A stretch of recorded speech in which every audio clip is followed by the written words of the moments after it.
महान सभ्यता जहां मिट्टी भी सोना थी और दिलों के दरवाजे हर मेहमान के लिए खुले थे, इन्हीं दरवाजों से एक दिन घुस आए कुछ क्रूर शैतानी इरादे।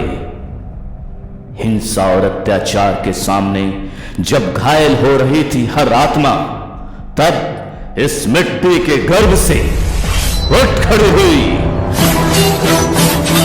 मर्दानी लक्ष्मीबाई।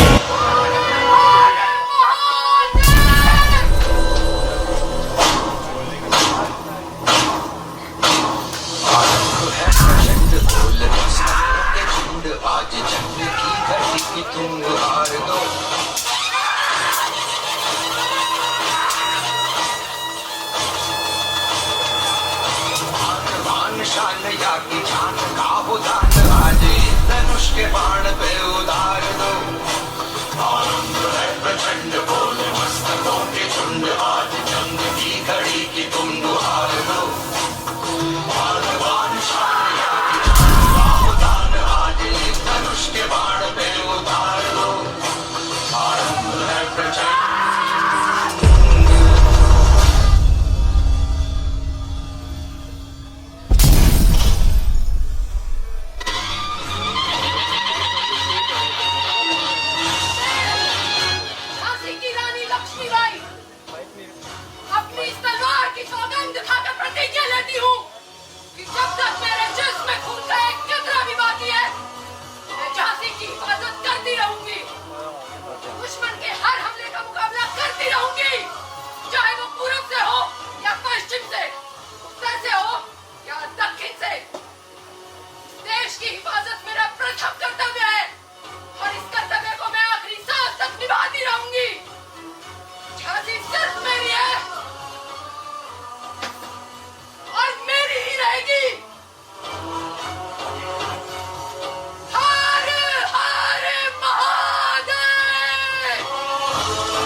हकीकत के अनुरूप है, परंतु कल्पना को कागज पर उतारना उतना ही मुश्किल है। अब तक मैंने सैकड़ों कहानियां लिखी, लेकिन इस दास्तान को लिखते वक्त ना जाने क्यों मेरी कलम मेरा साथ नहीं दे रही। शायद कुछ कमी, क्या कमी ये मेरी समझ से परे, परंतु जब जब लिखने बैठता हूँ तब तब मेरी कलम चलने से इनकार कर देती है। एक अच्छी शुरुआत की तमन्ना में ठहर जाती है शायद। इतना हैरान होने की आवश्यकता नहीं। जिस मणिकर्णिका की दास्तान तुम लिखना चाहते हो वो साक्षात तुम्हारे सामने मौजूद है। मैं तुम्हारा ही विचार हूँ, मैं तुम्हारा ही ख्याल हूँ, मैं तुम्हारे हर सवाल का जवाब हूँ। तुम्हारी कल्पना शक्ति इतनी प्रबल है कि मैं तुम्हारे दिमाग से निकलकर तुम्हारे सामने खड़ी हूँ। तुम यही जानना चाहते हो ना कि मैं एक मामूली दरबारी की बच्ची से राजमहल की रानी कैसे बनी और इस सफर में क्या क्या कठिनाइयां आई। आज हम सब बताएंगे। आज इतिहास एक बार फिर से दोहराया जाएगा ताकि आने वाली नस्ल के जहन में ये दास्तान हमेशा जिंदा रहे। झांसी मुल्क हिंदुस्तान की आबाद और खुशहाल रियासत, जिसे महाराष्ट्र के ताकतवर पेशवा प्रथम बाजीराव ने स्थापित किया था। खुद मुख्तार और आजाद थी, लेकिन एक दौर ऐसा भी आया जब उसकी गद्दी खाली पड़ी, इसलिए कि रघुनाथ भाव की मृत्यु के बाद उसके 4 हकदार उठ खड़े हुए और ईस्ट इंडिया कंपनी जब तक इन चारों में से किसी एक का तस्लीम न कर ले वो यूं ही खाली पड़ी रहे। और फिर एक रोज कंपनी सरकार ने फैसला किया कि इस गद्दी पर महाराजा गंगाधर राव का अधिकार है और इस ऐतनामे के अनुसार उन्हें बाइख्तियार ग्वालियर झांसी करार दिया जाता है।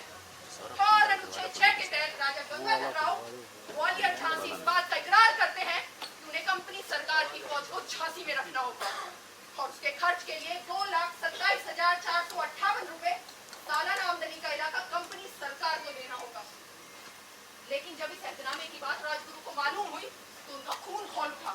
उन्होंने कहा कि काश मैं दस्तखत के वक्त वहां पहुंच जाता तो यह ऐतनामा स्याही के मुझे खून की लाल रोशनाई से लिखा जाता। और उन्होंने झांसी छोड़ने का फैसला कर लिया। तो फिर राज दरबार छोड़ने के उपरांत राजगुरु ने क्या किया? क्या राजपाट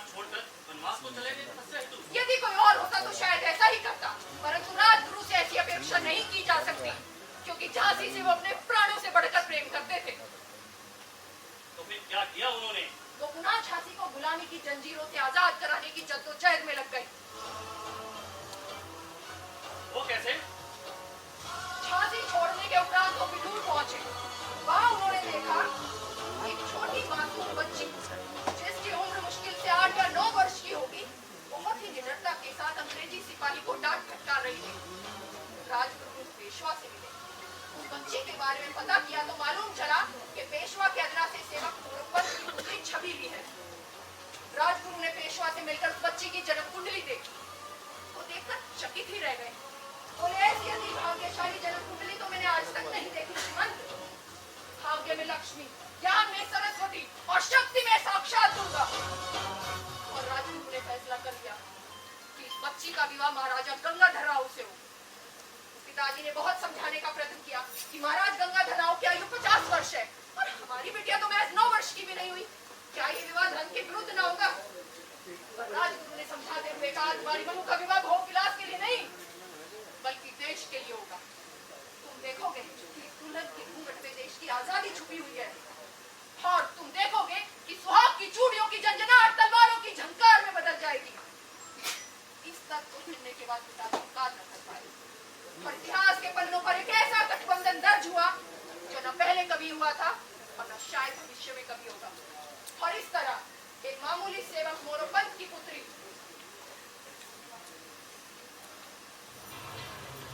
रियासत झांसी की महारानी बन गई। मनु से रानी लक्ष्मीबाई हो गई। जाओ बैठना तो जाओ। कब लड़कपन बीता, कब जवानी आई, पता ही नहीं चला। खिलौनों से खेलते खेलते कब तलवार से खेलने लगी, इसका हिल भी ना हुआ। चलो साइड हो। एक रोज जब अपन का विदुर बजाने के लिए नाट्य मंचन की तैयारी में लगे थे तो ब्रिटानी फौज ने हमारी सवारी में शामिल होने से इनकार कर दिया। ओह, तो ब्रिटानी हुकूमत हमें ये दिखाना चाहती है कि अदना अफसर भी रानी के हुक्म को अपनी ठोकरों में रख सकता है। ये बात नहीं महारानी, आज इतवार है और इतवार के दिन हम फौज को कमर कसने का हुक्म नहीं दे सकते। ये हमारे उसूल है। लेकिन तवारीख के पन्ने तुम्हारे खिलाफ गवाही दे रहे हैं। वो कैसे महारानी? 30 जून 1756 जिस दिन तुमने सिराजुद्दौला के खिलाफ जंग शुरू की थी, वो दिन इतवार का था। 3 जनवरी 1757 को भी इतवार कहा जब तुम्हारे ग्रेट साहब ने कलकत्ते पर कब्जा किया था। और उसी साल 17 जून की इतवार को तुम्हारी फौजें छुट्टी मनाने के बजाय हुगली के बाजारों को लूट रही थी। क्या प्लासी की लड़ाई में इतवार नहीं पड़े थे? उस वक्त तुम्हारे उसूल कहाँ थे? कहाँ थे तुम्हारे उसूलों की सच्चाई जिसका डंका पीट कर तुम आज महारानी से टक्कर लेने की जुर्रत कर रहे हो? बेअदबी माफ हो महारानी, लेकिन जंग के जमाने में दुनियावी उसूल तो क्या, मजहबी उसूल भी मजबूरन छोड़ने पड़ते। अच्छा ये बताइए, मलिका विक्टोरिया का जन्मदिन कब होता है? 24 मई को महारानी। और 24 मई 1840 को इतवार था। उस दिन सिर्फ बर्तानिया पलटन ही नहीं बल्कि बर्तानिया का नौका जंगी भी कमर कस के जश्न की सवारी में शामिल हुआ था। तो फिर आज इतवार का बहाना करके तुम और तुम्हारी फौज हमारी सवारी में शामिल होने से कैसे इनकार कर सकते हो? जाओ, हम तुम्हें माफ करते हैं, लेकिन इस शर्त के साथ कि तुम्हें अभी अपनी फौज को हमारी सवारी में शामिल होने का हुक्म देना होगा। कैसे हुआ?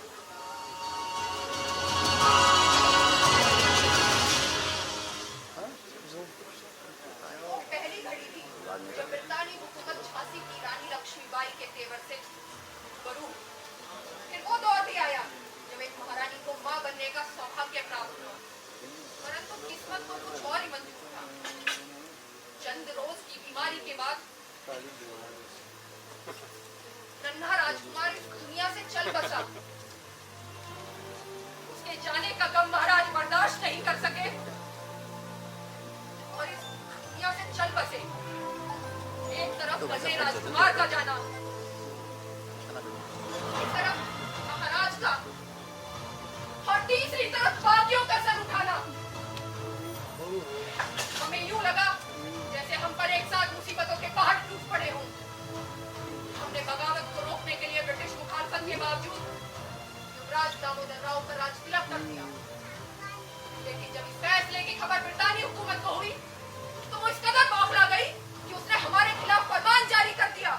गवर्नर जनरल और उनकी काउंसिल के मेंबरान ने यह फैसला किया है कि झांसी राज्य पर दोनों दावेदारों का साबित नहीं होता। इसलिए रियासत का अमन कायम रखने के लिए झांसी राज्य को ब्रिटिश हुकूमत में शामिल किया जाता है। खामोश! बेअदब! तुम्हारे गवर्नर जनरल ने कभी ना पूरा होने वाला ख्वाब देखा है। जाकर अपने लॉर्ड साहब से कह दो, जब तक लक्ष्मीबाई के जिस्म खून का एक कतरा भी बाकी है, फांसी का एक टुकड़ा भी नहीं ले सकते तुम।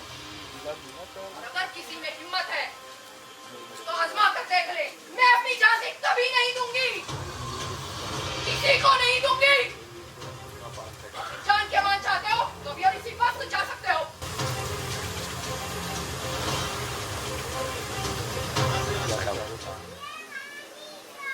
हे मां दुर्गा, मुझे शक्ति दो ताकि मैं इस अपमान का बदला ले सकूं। ये तुम क्या कह रही हो लक्ष्मी? तो सब्र से काम लो। और आप हमारे रास्ते से हट जाइए गुरुदेव। क्या से तुम्हारा मेरा रास्ता अलग अलग है? जी गुरुदेव, आपका रास्ता और मेरा रास्ता अलग है। आपका विश्वास शब्दों पर है और मेरा कर्म पर। आप समझते हैं कि जिंदगी मौत है और मैं समझती हूँ कि मौत का ही नाम जिंदगी है। आप मंजिल की ओर बढ़ते नहीं बल्कि खड़े खड़े सोचते हैं और मेरे पास सोचने के लिए वक्त नहीं। आपका कोई रास्ता ही नहीं। और तुम्हारा रास्ता? मेरा रास्ता? मैं अपना रास्ता जंग के मैदान में दुश्मनों को चीर कर बनाना चाहती हूँ। उन्होंने बारूद पर चिंगारी फेंकी है, मैं उसके धमाके से ब्रिटानियों के पुर्जे पुर्जे उड़ा देना चाहती हूँ। चींटी जब हाथी को ललकारे, गाय यदि पर्वत के मुकाबले खड़ी हो जाए, तब तुमसे क्या कहोगे? मैं उनकी हिम्मत की तारीफ करूंगी, मैं उनके बुलंद हौसलों को सलाम करूंगी। ये सोचे बिना कि इन सबका अंजाम क्या होगा? अंजाम कुछ भी हो, आगाज हमारी मर्जी का ही होगा। मतलब अंजाम से बेखबर होकर तुम खुदकुशी करना चाहती हो? तो क्या करें गुरुदेव? अपनी जान के मान पाने के लिए ब्रिटानियों की गुलामी स्वीकार कर ले हम। 100 साल गुलामी की जिंदगी से बेहतर है एक दिन आजादी के साथ शेर की मौत मर जाना। लेकिन बेटी, मौत के सैलाब में कूदने से पहले उसमें गलत बचने का तरीका तो ढूंढो। क्या करें गुरुदेव? आप ही ने तो तालीम दी है, खाक के शोरों से कभी न डरना, सैलाब की मौजों से कभी न घबराना, और अगर मौत भी आए तो बिला खौफ मर जाना। बेशक, मैं अभी भी यही कहता हूँ, लेकिन तालाब में कूदने से पहले उसमें तैरना तो सीख लो। तब तक हम क्या करें गुरुदेव? बर्दाश्त। जब तक हालात हमारे मुताबिक ना हो, बर्दाश्त करना होगा। ठीक है गुरुदेव, आज से मैं हालात को अपने अनुकूल बनाने की कोशिश करूंगी।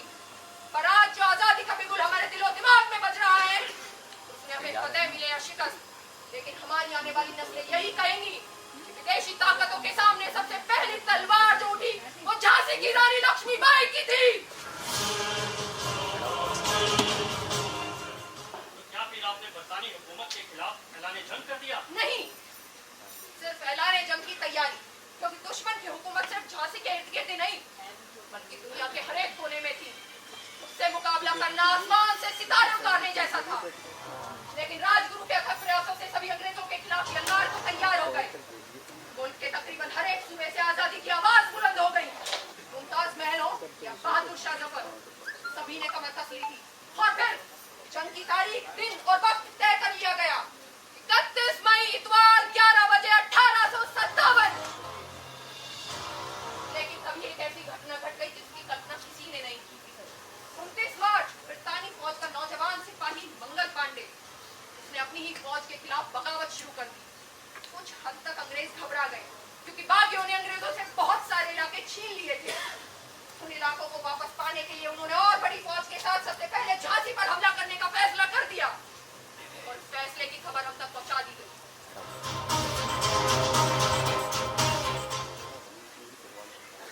ब्रिटिश जनरल से रोज की तरफ से झांसी की रानी लक्ष्मीबाई के नाम इस पैगाम के जरिए तुम्हें बाखबर किया जाता है कि हमारे पास में इस बात के पक्के सबूत मौजूद है कि देश में जो हम बगावत हुई उसमें तुम्हारा हाथ था। इसलिए तुम्हें हुक्म दिया जाता है कि तुम अपने नाबालिग दल तक खुद दामोदर राव और अपने 14 सरदारों के साथ बगैर किसी शर्त के 24 घंटे के अंदर अंदर हमारे हुजूर में पेश हो जाओ।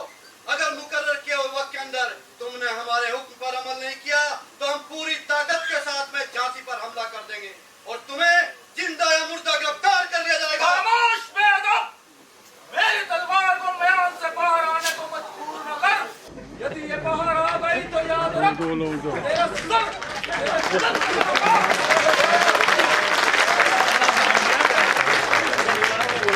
पैगाम सिर्फ हमारी नाम है, इस पैगाम का जवाब भी हम ही देंगे। ऐसा है तो हमारे जनरल कमांडर की तरफ से एक छोटा सा नजराना।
वतन का जर्रा जर्रा तुम पर खुशी के फूल बरसा रहा है। नाज है तुम पर बीच वाली और मिडिल वाली तुम्हारी है देशभक्ति पर। ये प्रोफाइल है, वतन प्रोफाइल की पुकार प्रोफाइल सुनकर तड़प उठी और तुम सब अपना सर हथेली पर रखकर रणभूमि पर चले आए। याद रखो, दुश्मन हजार ताकतवर सही, लेकिन वो हमारे फौलादी इरादों का मुकाबला नहीं कर सकता। अगर उसके पास फौज है तो हमारे पास हौसला है, अगर उसके पास बर्बादी की ताकत है तो हमारे पास जिंदगी की उमंग है। वो हमें टोक सकता है मगर रोक नहीं सकता, वो हमें गिरा सकता है मगर झुका नहीं सकता। बहादुरों, ये इम्तिहान का वक्त है। हार और जीत से बेखबर होकर मैदान जंग में कूद पड़ो और दीवानों की तरह उस मौत पर मर मिटो जो तुम्हें अमर बना दे।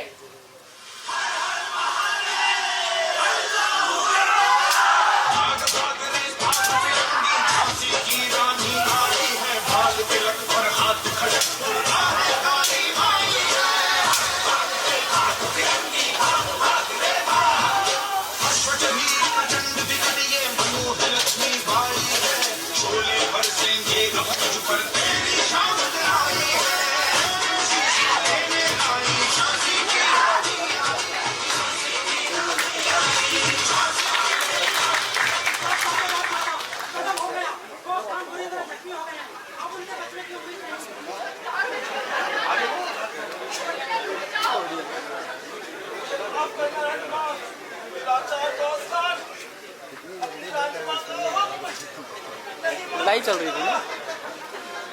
झांसी जिंदाबाद।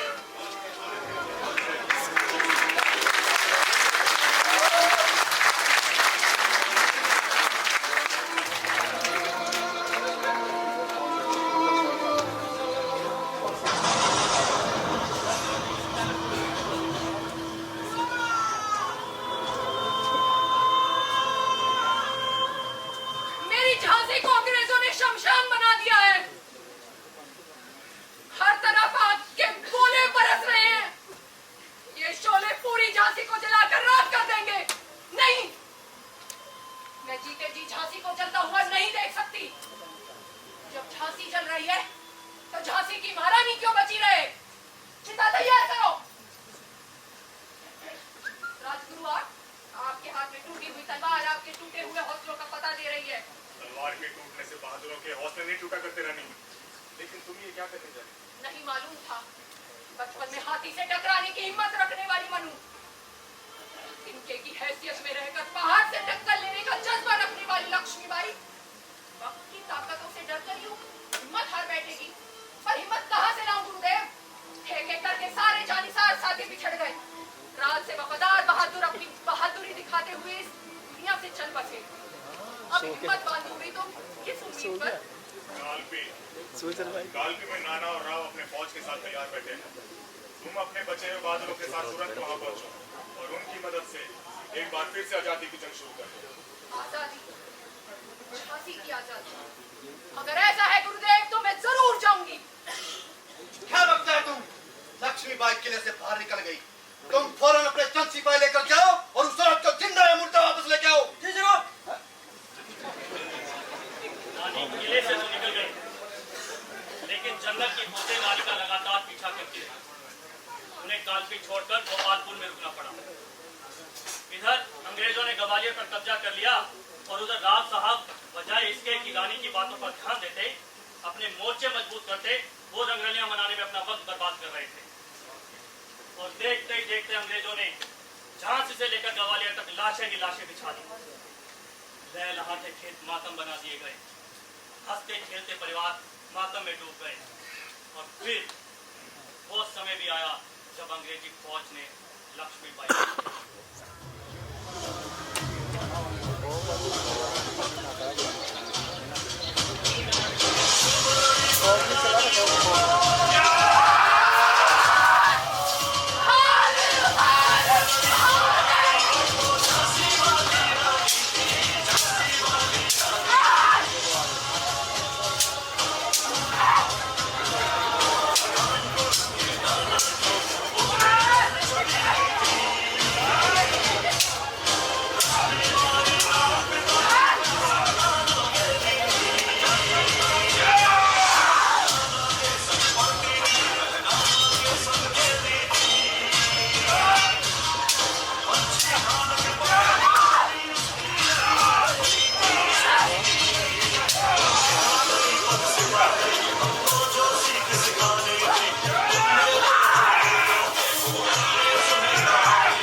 हेमा भारती,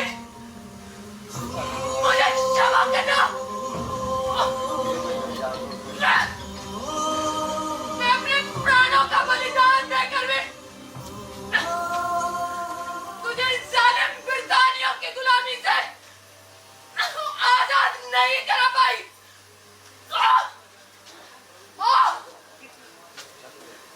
और मैं जानती हूँ तेरी कोख से ना जाने कितनी लक्ष्मीबाई पैदा हुई होंगी। आज एक लक्ष्मी मरेगी, अनेक जन्म लेंगे। तेरी कोख मुझ जैसी वीरांगनाओं से कभी खाली नहीं हो सकती माँ, कभी खाली नहीं हो सकती।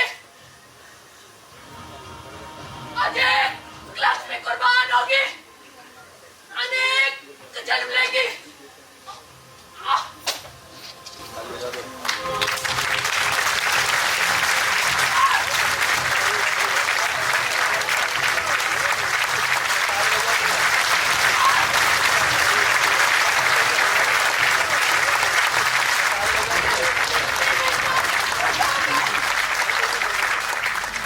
ये यहाँ जन्म लेने वाले हर एक स्त्री लक्ष्मी है, मर्दानी है।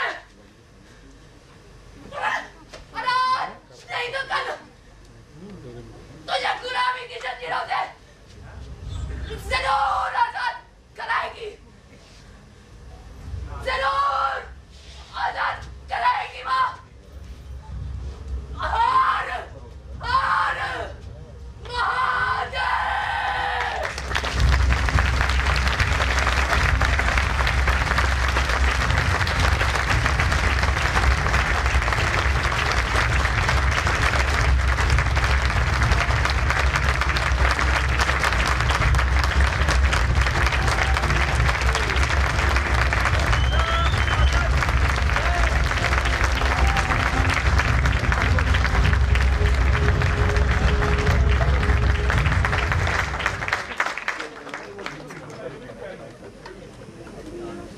तो ये थी प्रस्तुति झांसी की रानी लक्ष्मीबाई। एक बार पुनः जोरदार तालियों से आप सभी कलाकारों का उत्साहवर्धन करें।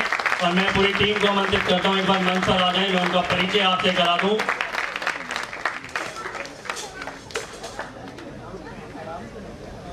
राजगुरु एंड सिपाही के किरदार में थे mister Raju.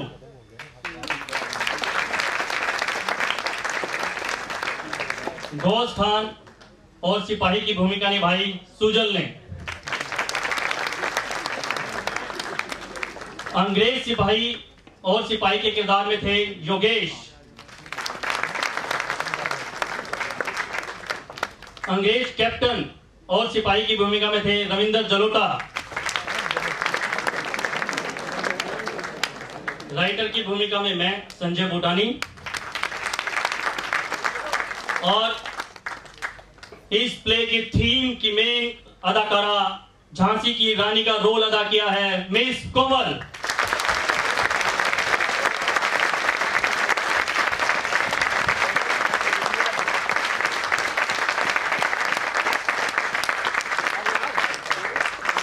Back stage artist, क्योंकि बहुत बड़ा रोल रहता है लाइट्स का और बैक स्टेज पर, बहुत मेहनत की इन कलाकारों ने।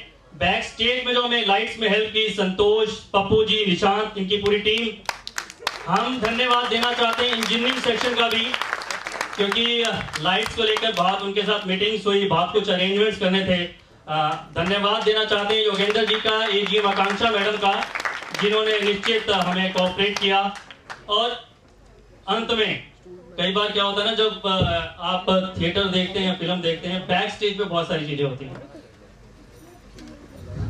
आपकी जानकारी के लिए बता दें, हमारी जो मेन अदाकारा हैं, 3 दिन पहले इन्हें चोट लग गई और अभी भी ये पांव आप देख सकते हैं कि पांव में पट्टी बंधी है। डॉक्टर ने बोला 3 दिन फुल बेड रेस्ट। इस मुकाम पर हम आ चुके थे कि हम इन्हें रिप्लेस नहीं कर सकते थे, तो इन्होंने भी बोला, जैसे नाटक का नाम है मर्दानी, तो निश्चित कोमल तुमने उस रोल को अदा किया है। मैं चाहूंगा एक बार जोरदार तालियां पुनः। She deserve. और आपको शायद ये देखकर एहसास नहीं हुआ होगा किस तरीके से इन्होंने भी टैबलेट खा रखी है, क्या क्या पाँव में इन्होंने बांधा है, जो मर्दानी के रोल को वाकई में जीवंत किया है। ये great salute to you miss Komal, thank you very much.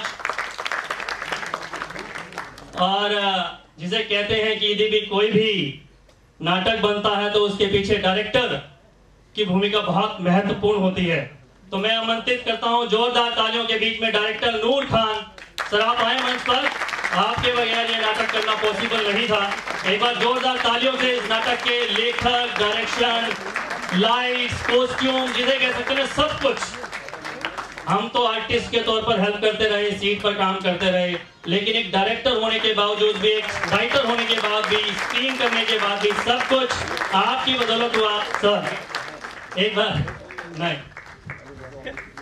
Thank you very much. आप लोगों ने प्ले देखा और प्रोत्साहित किया सभी कलाकारों को। इन्होंने भी कहा कि टाइम बहुत कम बचा था, इसलिए रिप्लेस नहीं कर सकते थे। असल में रिप्लेस का ऑप्शन भी नहीं था। किसी को इनमें से किसी को बना नहीं सकते थे, और दूसरा फीमेल वर्जन हमारे पास था नहीं, तो इतना बड़ा रिस्क ले नहीं सकते थे, तो यही कर सकती थी। और बाकी सभी लोगों ने बहुत अच्छा काम किया और उम्मीद करता हूं अगली बार इसी तरह मेहनत से काम करेंगे। थैंक यू वेरी मच आप सभी का। बहुत बहुत धन्यवाद एक बार सभी का पुनः। और जैसे कि आप देख ही रहे हैं कि हमें जो सपोर्ट मिला headquarter sports promotion committee, Shariq भाई और संजय आनंद जी, मैं चाहूंगा एक बार इनके लिए भी जोरदार तालियां। आप भी मंच पर आ जाएं, शारिक भाई और संजय आनंद जी, क्योंकि इनके सपोर्ट के बगैर भी ये संभव नहीं था। क्योंकि जैसे मैंने बताया, लाइट्स के लिए हमेशा हमारे साथ खड़े रहे कि हमें क्या क्या अरेंजमेंट। जोरदार तालियों से स्वागत करें शारिक भाई, joint secretary headquarter sports promotion committee, और संजय आनंद जी जो हमेशा पूरी कल्चर एक्टिविटीज का जिसे कहें लीड रोल में है। तो हम पुनः सभी का बहुत बहुत धन्यवाद देते हैं। Thank you very much. और अब हम कार्यक्रम को आगे बढ़ाएंगे। Thank you very much team, thank you very much. Sir, best actor play में यदि हम बात करें तो बेस्ट एक्टर के तौर पर है मिस कोमल। जोरदार तालियों से स्वागत करें। और अपकमिंग बेस्ट एक्टर को भी हमने कुछ चुनाव किया है। सर, सुजल